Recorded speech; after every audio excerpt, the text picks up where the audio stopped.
Hello दोस्तों आज का टॉपिक है करेंसी एक्सचेंज रेट। हम प्रीवियस वीडियो में डिस्कस कर रहे थे करेंसी एक्सचेंज रेट के बारे में, राइट, एफडीआई के बारे में। तो वहाँ पे दो कंसेप्ट निकल के आए थे। करेंसी एक्सचेंज रेट बेसिकली ये क्यों ज़रूरी है समझना ना, हम इस वीडियो में समझेंगे।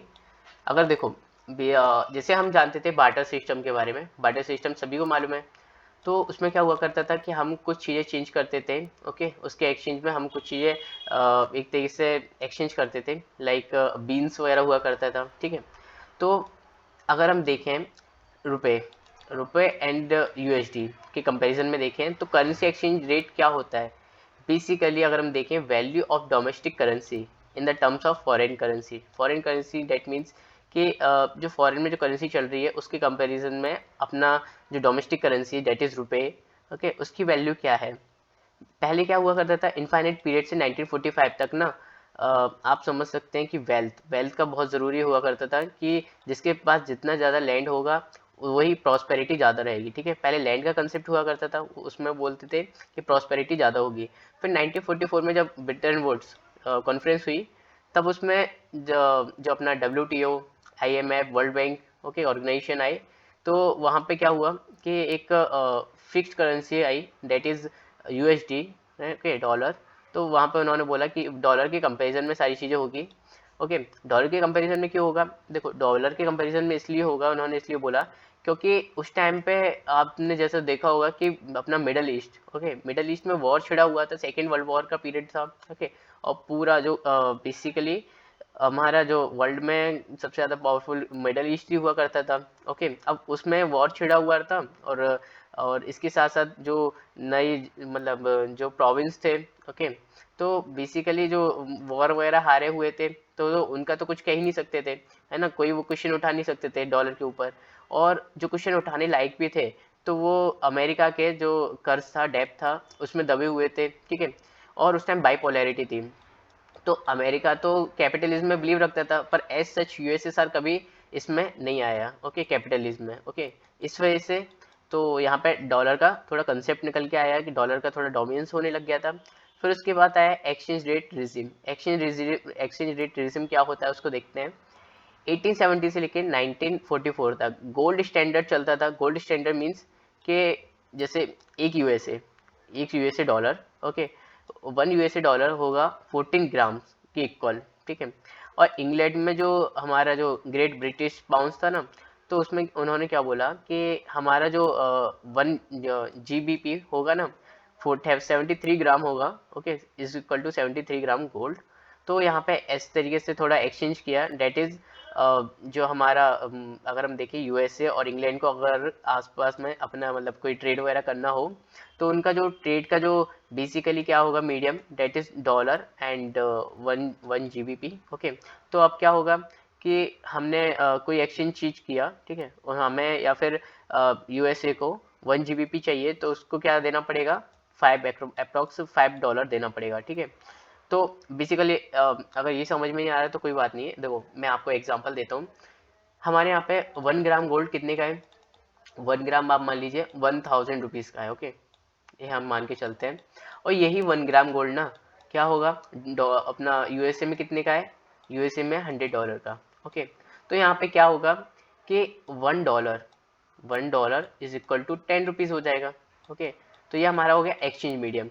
अगर मुझे कोई मतलब डॉलर दैट मीन्स यूएसए से कोई प्रोडक्ट मंगाना है, वो $2 का है, तो मुझे यहाँ पे उसको रुपए कितने देने पड़ेंगे, 20 रुपीज़, ठीक है। तो ये हो आएगा एक्सचेंज मीडियम, ओके। ये कंसेप्ट आपको क्लियर हुआ होगा। तो देखो बेसिकली क्या है कि ये सारी चीज़ें होने लगी थी कि जो हमारा एक्सचेंज मीडियम था, है ना, एक्सचेंज रेट रिजीम आया। उसके बाद कुछ चीज़ें फिक्स की गई इसमें, that is fix exchange rate regime, okay. 1946 से 71 के बीच चला था। अब देखो ये इसलिए आया था क्योंकि देखो जैसे आपने जाना था ग्रेट डिप्रेशन हुआ था, ओके। इस वजह से चीज़ें चेंज हो रही थी और फिक्स एक्सचेंज रेट आया system, okay. Bretton Woods system जब World Bank, IMF and WTO उन्होंने क्या किया कि डॉलर के कंपैरिजन में ना सारी चीज़ें फिक्स करने लग गए, सभी के जो करेंसी है ना वो फिक्स करने लग गए थे। उन्होंने बोला कि 1 आउंस की जगह पे ना 28 ग्राम्स, डेट इज 28 ग्राम्स की जगह पे 1 आउंस रहेगा, ओके। ये उन्होंने इक्वल किया, ओके, रेट करेंसी का। 1972 से 1992 जिसमें क्या हुआ, पैक्ट किया गया एक्सचेंज रेट और फिक्स एक्सचेंज रेट किया गया था। मीन्स की वैल्यू है ना, जो करेंसी करेंसी की जो वैल्यू है लोकल, जैसे कंट्री, हर एक कंट्री में अलग अलग करेंसी थी, तो उसको डिटरमाइन किया जाएगा, ओके, उनके ही जो सेंट्रल बैंक्स हैं और गवर्नमेंट्स हैं उनके द्वारा, ओके। तो वो स्टार्ट हो गया था, है ना, डिटरमाइन करना। उसके बाद क्या हुआ, 1995 में ऑनवर्ड्स मैनेज्ड फ्लोट अपने यहाँ पे आया। मैनेज्ड फ्लोट मतलब देखो, सबसे पहले आपको जानना होगा कि करेंसी एक्सचेंज रेट में कौन कौन से टाइप्स थे। डेट इज, एक था फिक्स एक्सचेंज रेट, दूसरा था अपना floating exchange rate, right, third था मैनेज फ्लोटिंग रेट, ओके। अब देखो फिक्स एक्सचेंज रेट में हमने जैसे देखा कि ये जो था, इसमें क्या हुआ, डिटरमाइन किया जा रहा था सेंट्रल बैंक के थ्रू, ओके, और गवर्नमेंट के थ्रू हमारी कितनी क्या प्राइस रहेगी। फ्लोटिंग एक्सचेंज रेट ये डिपेंड करता है मार्केट पे, okay, market of demand and supply पे, ओके। इसका हम एग्जांपल लेते हैं, इसकी वजह से हम मैनेज फ्लोट समझेंगे, ओके। बेसिकली क्या हुआ, अब चाइना ने क्या किया, चाइना ने बोला कि इंडिया को अब कैसे हम मतलब चाइना ने डायरेक्टली डिस्प्यूट, चाइना और इंडिया का डिस्प्यूट तो चल ही रहा है, तो चाइना ने सोचा कि डायरेक्ट तो हम ऐसा कुछ इंडिया के खिलाफ कुछ कर नहीं सकते, तो इकोनॉमी उसकी एक तरीके से डिस्ट्रॉय करते हैं। तो चाइना ने क्या किया है, $50 मिलियन श्रीलंका को दिए, ठीक है। श्रीलंका को देने के बाद श्रीलंका को बोल दिया कि ठीक है, हमें ये वापस नहीं चाहिए, आप इसमें एक्सपोर्ट का ऑर्डर लगाओ इंडिया में, ठीक है। इंडिया में ये एक्सपोर्ट का ऑर्डर लगा दिया, ठीक है। अब देखो क्या होगा, अच्छी बात है कि हाँ हमारे इंडिया में ये जो रुपए आ रहे हैं, ठीक है, और इससे क्या होगा कि एक्सपोर्ट बढ़ेगा, एम्प्लॉयमेंट होगा, राइट। तो अच्छी बात है, इंडिया में काफ़ी ज़्यादा एक्सपोर्ट होगा। तो क्या हुआ कि $50 मिलियन आए, ओके।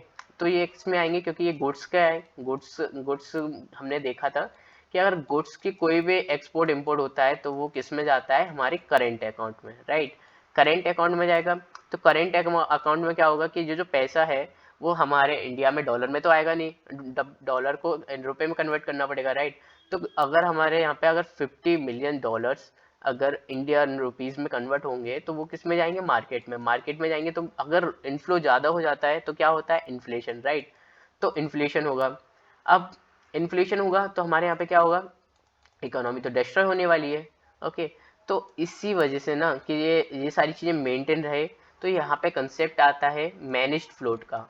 अब मैनेज फ्लोट में क्या होता है, बेसिकली अगर हम देखें कि कोई चीज़ें ज़्यादा हो रही हैं या कम हो रही हैं, तो वहाँ पे जो उनकी यहाँ पे जो सेंट्रल बैंक्स होती हैं, ओके, नॉर्मली उस चीज़ को मैनेज करें, ओके। नॉर्मली फ्लोटिंग जो एक्सचेंज है ना, इट वॉलेटाइल, ओके। तो RBI will intervene and fix the exchange rate, okay. तो आरबीआई इसमें इंटरवीन करेगा और फिक्स करेगा, ओके। जैसे फ्लक्चुएट कर रही चीज़ें, ओके, जैसे हमने ये देखा ये फ्लक्चुएट कर रही है, तो आरबीआई इंटरवीन करेगा कि ज़्यादा पैसा हो गया है तो हम सिक्योरिटीज़ निकालेंगे, गवर्नमेंट सिक्योरिटीज़, और पैसा निकाल लेंगे मार्केट से। और कम पैसा है तो हम जो सिक्योरिटीज़ है हम उसको अपना परचेज करने के बाद पैसा डाल देंगे। तो इस तरीके से ना ये कंसेप्ट निकल के आता है, that is manage float, okay. और इसके साथ साथ अगर हम देखें कि जो फ्लोट और फ्लेक्सिबल एक्सचेंज रेट, देखो इससे पहले हमें समझना होगा कि एप्रिसिएशन और डिप्रिसिएशन क्या होता है। जैसे हम देखें कि exchange rate is determined by the demand and supply, okay. ये हमारा होता है floating and flexible exchange rate. अगर देखो अभी अगर हम नाउ डेज अगर हम देख बात करें तो जैसे $1 इज इक्वल टू 70 रुपीज़, ठीक है। और $1 अगर कुछ टाइम बाद अगर हम देखें तो $1 की जो प्राइस है वो 75 रुपीज़ हो जाए, तो यहाँ पे क्या होगा कि जो 75 या तो जिस तरीके से अगर हम देखें तो बेसिकली क्या हो रहा है कि 75 जो हम जो 70 रुपये में $1 खरीदते थे अब वही 75 रुपये में खरीद रहे हैं, ठीक है। तो क्या हो रहा है इसमें, अपना जो मनी है ना, मनी का डेप्रीशिएशन हो रहा है, राइट। और अगर $75 था उसको, वो उसकी जो प्राइस है वो $70 हो जाए, ठीक है। देखो बेसिकली अभी आज आज प्रेजेंट की बात करूँ, इसमें क्या है कि जो $70 है वही अगर कल 75 हो जाए तो क्या होगा, डिप्रीविएशन, ठीक है। और अगर 75 रुपीज़ है और उसकी कीमत कल 70 हो जाए तो होगा एप्रिसिएशन, राइट। तो ये कंसेप्ट है। नाउ अगर हम देखें कि इससे क्या दिक्कत आती है हमारे जो फ्लोटिंग सिस्टम्स वगैरह हैं, ओके। तो बेसिकली क्या है, ये जो कंसेप्ट है जैसे $1 इक्वल टू 70 रुपीज़ हमने देखा था, ठीक है। अब क्या होगा कि इसका जो प्राइस है वो 65 हो जाए कल, तो क्या होगा, एप्रिसिएशन होगा। एप्रिसिएशन होगा तो हमारे जो एक्सपोर्टर्स है ना, एक्सपोर्टर्स कल के टाइम पे क्या कर रहे थे कि जो एक्सपोर्ट कर रहे थे, मींस कि हम जो किसी हमने यूएस में कुछ चीज़ें भेजी, अब वही हमें $10 मिला करता था, ठीक है। $10 मतलब ये कि पहले उनको मिला करता था $10, डेट इज 700 रुपये, ठीक है। अब उनको मिलेगा, जब अप्रिसिएशन हो गया तो उसको मिलेंगे 650 रुपये, तो यहाँ पे लॉस हो रहा है ना। और वही देखो इम्पोर्टर, इम्पोर्टर मतलब कि हम कल जैसे कुछ इंपोर्ट कर रहे थे $10 का यूएसए से, ओके। तो उसमें क्या होता था, हमें 700 रुपये पे करने पड़ते थे। अब क्या हुआ कि अब जो डेप्रीशिएशन हो गया तो उसमें क्या हो गया कि 650 रुपये अब इम्पोर्टर को भेज देने पड़ रहे हैं, है ना। तो उस इम्पोर्टर के लिए तो प्रॉफिट हो गया, एक्सपोर्टर के लिए लॉस हो गया। वहीं पे अगर हम देखें डिप्रीविएशन, डिप्रीशिएशन में क्या होता है कि जैसे डॉलर की कीमत हुई ₹75, तो यहाँ पे एक्सपोर्टर क्या करेगा कि उसने कुछ भी सेंड किया है ना यूएस में, ओके। और उसके उसको मिले $10, ठीक है। तो $10 उसने बैंक में ले जाके उसने एक्सचेंज किया तो उसको मिले 750 रुपये। तो यहाँ पे क्या हुआ, उसके लिए प्रॉफिट हो गया, राइट। 50 रुपये उसके लिए प्रॉफिट हो गया। वहीं इम्पोर्टर के लिए क्या हुआ, उसने कल के टाइम पे 700 रुपये में कुछ मंगाया करता था, ओके। मतलब $10 के कुछ मंगाया तो उसको 700 रुपये देने पड़ते थे, अब उसको 750 रुपये देने पड़ेंगे। तो यहाँ पे इम्पोर्टर के लिए लॉस हो रहा है। इट मीन्स ज़्यादा डिप्रीशिएशन होना भी बेकार है, अप्रिशिएशन होना भी बेकार है, ओके। ये हमने कंसेप्ट कैसे देखा, श्रीलंका के एग्जाम्पल से, ओके। और उसके बाद अगर हम देखें कि क्या फैक्टर अफेक्टिंग एक्सचेंज रेट है इंडिया में, तो बेसिकली क्या होता है कि अगर कोई भी ज़्यादा फ्लोटिंग होने लगती है मनी की, मतलब पैसे की, तो हमने जैसे देखा कि आरबीआई इंटरवीन करती है, ओके। तो यहाँ पे फैक्टर अफेक्टिंग होती है एक्सचेंज रेट की, ओके। तो ओके, तो बेसिकली यही है कि intervention of RBI, RBI will manage it, right. तो क्या इन्फ्लेशन वगैरह हो रहा है, ओके, उसमें इन्फ्लेशन में आरबीआई वगैरह इंटरवीन करेगी एंड सिक्योरिटीज़ वगैरह को डालेगी, और फिर उसके बाद पैसा जो भी मार्केट में एक्स्ट्रा है वो सभी कुछ ले लेगी। नाउ अगर हम देखें इन्फ्लेशन, इन्फ्लेशन भी आता है, क्योंकि देखो पैसा ज़्यादा आ जाएगा तो इन्फ्लेशन होगा, इन्फ्लेशन होगा तो क्या दिक्कत आएगी, हमारा जो रुपए है उसकी क्या है, कीमत घटेगी। कीमत क्यों घटेगी, देखो बेसिकली अगर हम देखें, इन्फ्लेशन, ज़्यादा पैसा आ जाना अपनी मार्केट में, ज़्यादा पैसा आ जाएगा तो क्या होगा कि जो चीज़ें एग्जिस्ट कर रही है ना उसकी कीमत जो है ना एग्जिस्ट करनी है उसकी बढ़ जाएगी, ओके। और फिर फॉरेन की जो कंपनीज हैं वो देखेंगी अरे यहाँ पे तो इन्फ्लेशन आया हुआ है, तो वो भी पैसा निकालेंगी। तो इसी वजह से क्या है, डॉलर की कीमत बढ़ेगी, क्योंकि वो इंडियन रुपीस थोड़ी ना लेके जाएंगे, इंडियन रुपीस को बैंक में डालेंगे और डॉलर लेके जाएंगे। अब डॉलर की क्या होगी, प्राइस बढ़ जाएगी, और इंडियन की जो इंडियन रुपीस है ना उसकी प्राइस घट जाएगी, राइट। तो इन्फ्लेशन से काफ़ी नुकसान हो जाएगा, इकोनॉमी कोलैप्स करेगी। उसके बाद रेट ऑफ इंटरेस्ट, ना रेट ऑफ इंटरेस्ट में अगर हम देखें, जैसे बैंक्स वगैरह ने या फिर गवर्नमेंट ने सिक्योरिटीज़ दी और 10,000 करोड़ की सिक्योरिटीज़ निकाली, ठीक है। उसमें 10,000 करोड़ की सिक्योरिटीज़ निकाली और उसमें पहले हुआ करता था 3%, अब क्या किया उन्होंने, किया 4%। तो फॉरेन से इन्वेस्टमेंट आया, ओके। फॉरेन से इन्वेस्टमेंट आया तो 4% में उन्होंने काफ़ी ज़्यादा, जो 5% कुछ है ना, इसके जो भी था 5% सिक्योरिटीज़ खरीद ली, ठीक है।